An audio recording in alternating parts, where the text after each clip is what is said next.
Kerala story cinema പുറത്തിറങ്ങുകയാണ്. സിനിമയുടെ 2ാം ഭാഗം. അതുമായി ബന്ധപ്പെട്ടുകൊണ്ട് ആ സിനിമയോടും അതുപോലെ തന്നെ അതിലെ ബീഫ് വിഷയത്തോട്, പരാമർശത്തോട് വിയോജിപ്പ് രേഖപ്പെടുത്തിക്കൊണ്ട്, നീരസം രേഖപ്പെടുത്തിക്കൊണ്ടുള്ള എഴുത്തുകളും പോസ്റ്റുകളും വീഡിയോകളൊക്കെ കണ്ടു.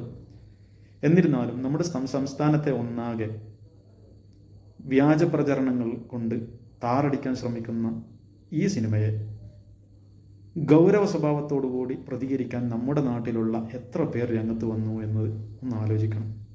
ട്രോളുകളും പരിഹാസങ്ങളും ഒരു സമയം കഴിഞ്ഞാൽ അങ്ങ് അസ്തമിച്ചു പോകുമെങ്കിലും ഇതിനോട് നമ്മൾ രേഖപ്പെടുത്തുന്ന ഗൗരവമുള്ള പ്രതികരണങ്ങൾ അവിടെ തന്നെ ഉണ്ടാകും. നമ്മുടെ സംസ്ഥാനത്തിൻ്റെ ഒരു അടയാളമായിട്ട്, നമ്മുടെ ഒത്തൊരുമയുടെ അടയാളമായിട്ട് അവിടെ ഉണ്ടാകും. അങ്ങനെ എത്ര പ്രതിഷേധങ്ങൾ വന്നു. ചില സ്റ്റേറ്റ്മെൻറ്റുകൾ അതിനെതിരായിട്ട്, സിനിമയ്ക്കെതിരായിട്ട് വന്നു എന്നതല്ലാതെ ഏത് തരത്തിലുള്ള ആശാവഹമായ പ്രതികരണമാണ്, പ്രതിരോധമാണ് അതിനെതിരെ ഉയർന്നിട്ടുള്ളത്? നമ്മളൊന്ന് ചിന്തിക്കണം. നമുക്കിപ്പോൾ മലയാളികൾക്ക്, ഇവിടെയുള്ള മാധ്യമങ്ങൾക്ക് കൂടുതലായിട്ട് ഇപ്പോൾ ചർച്ച ചെയ്യാനുള്ള വിഷയം എന്താണ്? UDF ജമാഅത്ത് ഇസ്ലാമി വരുന്നുണ്ടോ? അതിൻ്റെ ശക്തി എത്രയാണ്? അതല്ലെങ്കിൽ പീഡനക്കേസുള്ള പ്രതി എവിടെയാണ്? അയാൾ എത്രാമത്തെ കേസിൻ്റെ മൊഴി എടുക്കാനാണ് വന്നത്? ഏത് കാറിലാണ് വന്നത്? ഇതൊക്കെയാണ്. അതല്ലെങ്കിൽ മദ്യത്തിന് പേര് എന്താണ് ഇടുക, അതിന് ഏതൊക്കെ വഴികൾ സ്വീകരിക്കാം, ഇതൊക്കെയാണ് ഔദ്യോഗിക സംവിധാനങ്ങളിൽ പലപ്പോഴും ചർച്ചയായിട്ട് പോകുന്നത്. അതേസമയത്ത് നമ്മുടെ സംസ്ഥാനത്തെ ഇത്രമേൽ ബാധിക്കുന്ന ഒരു സിനിമയ്ക്കെതിരെ ഗൗരവത്തോടുകൂടി പ്രതികരിക്കാൻ എത്ര പേർ രംഗത്ത് വന്നിട്ടുണ്ട്? എത്ര ജനപ്രതിനിധികൾ കേവലം ഒരു പ്രതികരണം എന്നതിനപ്പുറത്തേക്ക് ഒരു പ്രതിരോധം എന്നുള്ള നിലക്ക് വാക്കുകൾ ഉയർത്തിയിട്ടുണ്ട്, മുദ്രാവാക്യങ്ങൾ ഉയർത്തിയിട്ടുണ്ട്. ഇത് കേരളത്തിലുള്ളവരെ എങ്ങനെ ബാധിക്കുമെന്ന് ചോദിച്ചാൽ ഇതിലൊരു 90% ജനങ്ങളും ഇതിനെ പുച്ഛിച്ചു തള്ളും. കാരണം കേരളത്തിൻ്റെ പൊതു സ്വഭാവത്തെക്കുറിച്ച് എല്ലാവർക്കും നല്ല ധാരണയുണ്ട്. മതമൈത്രിയുടെയും അതുപോലെ തന്നെ പരസ്പര സ്നേഹത്തിൻ്റെയും വീട്ടില്ലമാണ് കേരളം. അതേസമയത്ത് ഈ വിശ്വാസം കൊണ്ട് നടക്കുന്നവരാണ് 90% ആളുകളും. പക്ഷേ ഒരു 10% സംഘപരിവാറിൻ്റെ കൂടെ കൂടി കേരളം തീവ്രവാദത്തിൻ്റെ ആലയമാണെന്നും ഇവിടെ അത്തരത്തിലുള്ള പ്രവർത്തനങ്ങൾ വളരെ ശക്തിപ്പെടുന്നുണ്ടെന്നും വിശ്വസിക്കുന്ന ഒരുപാട് ആളുകളുണ്ട്. അവർക്ക് അവരുടെ വിശ്വാസത്തെ ദൃഢപ്പെടുത്താനാണ് ഇത്തരം സിനിമകൾ വഴിവെക്കുക.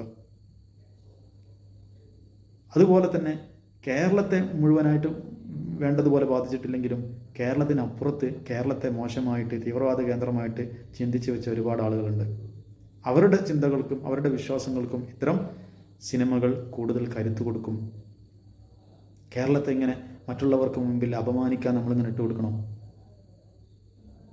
നിങ്ങളൊന്ന് ചിന്തിച്ചു നോക്ക്. മറ്റു സംസ്ഥാനങ്ങൾ, തമിഴ്നാട്, കർണാടക പോലെയുള്ള ഒരു സംസ്ഥാനത്തിനെതിരെയാണ്, അവിടെയുള്ള ഒരു ജനവിഭാഗത്തിനെതിരെയാണ് ഇത്തരം പ്രമേയങ്ങളുള്ള സിനിമകൾ ഇറങ്ങിയതെങ്കിൽ, കേരള സ്റ്റോറി എന്നതിന് പകരം തമിഴ്നാട് സ്റ്റോറി എന്നോ കർണാടക സ്റ്റോറി എന്നൊക്കെ പറഞ്ഞിട്ട് വന്നതെങ്കിൽ അവരുയർത്തുന്ന പ്രതിഷേധവും പ്രതിരോധവും എത്രമേൽ ശക്തിയുള്ളതായിരിക്കും. അവരുടെ കൂട്ടായ്മ കാണാം, ഒരുമ കാണാം, എല്ലാം കാണാം.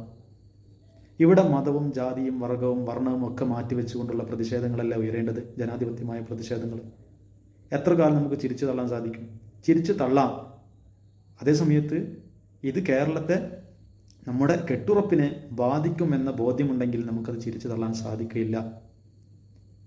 അതാണ് നേരത്തെ പറഞ്ഞത്, വിയോജിപ്പുകൾക്കപ്പുറം ശക്തിയുള്ള പ്രതിരോധങ്ങൾ ഉയരണം, നിയമവഴിയിലൂടെയും അല്ലാതെയും. ഇതിലുള്ള ഏറ്റവും വലിയൊരു ഇരട്ടത്താപ്പ്, ഒരു പരിഹാസം എന്ന് പറഞ്ഞാൽ ഒന്ന് ചിന്തിച്ച് നോക്കുക. ഇതിനു മുമ്പ് ഹാൽ എന്നൊരു സിനിമ പുറത്തിറങ്ങാനിരുന്നിരുന്നു. അതിൽ കുറേ കാലം സെൻസർ ബോർഡിൻ്റെ അടുത്ത് കിടന്നത്, ഹൈക്കോടതിയിൽ വരെ പോയി. എന്താ കാരണം? അതിൽ ബീഫ് എന്ന വിഷയം പരാമർശിക്കുന്നുണ്ട് എന്നാണ് പറഞ്ഞത്. അതിൻ്റെ പേരിൽ അതിൻ്റെ സെൻസർ സർട്ടിഫിക്കറ്റ് കൊടുക്കുന്നതിൽ കാലതാമസമുണ്ടായി. അത് കാണണോ കാണണ്ടേ, അത് ആ വിഷയമൊന്നല്ല ചർച്ച ചെയ്യുന്നത്. പക്ഷേ ഈ ഒരു നിയമപരമായൊരു കാര്യമാണ് പറയുന്നത്, സെൻസർ ബോർഡ് ചെയ്ത്. അതേ സെൻസർ ബോർഡ് തന്നെയാണ് ഇവിടെ ബീഫ് വിഷയത്തിൽ എന്ത് ചെയ്യുന്നത്, അനുമതി കൊടുക്കുകയും ചെയ്യുന്നത്, സർട്ടിഫിക്കറ്റ് കൊടുക്കുകയും ചെയ്യുന്നത്. ഒരു സിനിമയ്ക്ക് വേണ്ടിയിട്ട് ബീഫ് എന്ന പരാമർശം വന്നു എന്നതിൻ്റെ പേരിൽ സർട്ടിഫിക്കറ്റ് നിഷേധിക്കുകയും ഇവിടെ ബീഫ് പരാമർശം കേരളത്തിനെതിരാവുകയും ന്യൂനപക്ഷങ്ങൾക്ക് എതിരാവുകയും ചെയ്യുന്നിടത്ത് അതിന് സർട്ടിഫിക്കറ്റ് കൊടുക്കുകയും ചെയ്യുന്ന ഇരട്ടത്താപ്പ്. അതാണ് ഞാൻ നേരത്തെ പറഞ്ഞതിൻ്റെ ഒരു ഉദ്ദേശം. ഇത് കേവലം അങ്ങനെ സംഭവിച്ചതല്ല, മറിച്ച് ഇതിന് പിന്നിൽ കൃത്യമായ അജണ്ടകളുണ്ട്. ആ അജണ്ടകൾക്ക് മേൽ നിന്നാണ് ഇത്തരത്തിലുള്ള നിർമ്മിതികൾ വരുന്നത്. അത് സിനിമയായിട്ട് വരാം, എഴുത്തുകളായിട്ട് വരാം, മറ്റ് രൂപത്തിലൊക്കെ വരാം. അതിനെ തിരിച്ചറിയുന്നിടത്തും പ്രതിരോധിക്കുന്നിടത്തുമാണ് നമ്മൾ വിജയിക്കേണ്ടത്. അല്ലാത്ത പക്ഷം നമ്മുടെ സംസ്ഥാനത്തെ, നമ്മുടെ സമൂഹത്തെ, ആ സമൂഹത്തിൻ്റെ കെട്ടുറപ്പിനെ നന്നായി ബാധിക്കും ഇത്തരം സിനിമകളും എഴുത്തുകളൊക്കെ. ഇതിനൊക്കെ കല എന്നല്ല പറയേണ്ടത്, മറിച്ച് നേരത്തെ പറഞ്ഞതുപോലെ നമ്മുടെ കെട്ടുറപ്പിനെ കൊല്ലുന്ന കൊലയാണിത്.